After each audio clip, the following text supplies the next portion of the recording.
This refreshing and hydrating lavender face mist is perfect for soothing your skin, reducing redness, and giving you a natural glow.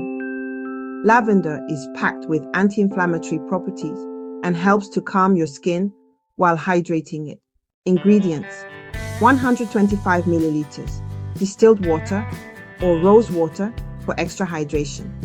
15 milliliters witch hazel, optional, helps tone and refresh. 5 to 7 drops lavender essential oil, soothing and anti-inflammatory. 5 milliliters aloe vera gel, deeply hydrates and soothes skin. 5 milliliters vegetable glycerin, optional, locks in moisture.